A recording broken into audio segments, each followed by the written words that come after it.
தற்பொழுது நம்முடைய இணைப்பில் தமிழ் மாநில காங்கிரஸ் கட்சியினுடைய ஜி.கே. வாசன் இணைந்திருக்கிறார். அவரிடம் பேசலாம். வாசன் சார், இப்போ இந்த விவகாரத்தை நீங்க எப்படி பாக்குறீங்க? தாவேகாவும் அதிமுகவும் கூட்டணி இல்லை என்கிற ஒரு மறுப்பை விஜயனுடைய கட்சி தாவேகா அறிவித்திருக்கிறது. உங்களுடைய முதற்கட்ட பார்வை எப்படி இருக்கு? தேர்தல் வருவதற்கு இன்னும் ஒரு வருடத்திற்கு மேல் காலம் இருக்கிறது.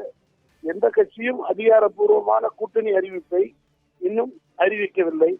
அப்படி இருக்கும்போது தவறான செய்திகள் வரும்போது அதை திருப்பி கூறுவது எந்த கட்சியாக இருந்தாலும் அந்த கட்சியினுடைய கடமையாகத்தானே இருக்கிறது. பேசுங்க, நீங்க இணைப்பில் தான் இருக்கிறீங்க. 2026 சட்டமன்ற தேர்தலில் அதிமுகவுடன் தாவேகா கூட்டணி அமைக்க வாய்ப்பு இல்லை என்கிற ஒரு விளக்கத்தை தாவேகா அறிவித்திருக்கிறது. உங்களுடைய பார்வை என்ன? அதுதான் சொல்றேன், தேர்தல் வருவதற்கு இன்னும் 15 மாதங்கள் இருக்கிறது.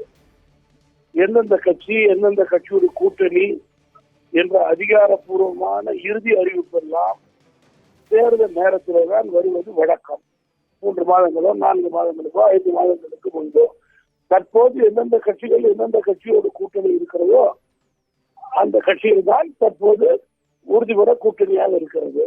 பல நேரங்களில் அது போன்ற கூட்டணிகளும் தேர்தல் நேரங்களே மாறக்கூடிய வாய்ப்பும் இருக்கும்போது செய்திகள் தவறாக வரும்போது அதனை முறையாக திருத்திக் கொள்வது இந்த கட்சியினுடைய கடமை தானே. அதில் ஒன்றும் தவறு இல்லையா?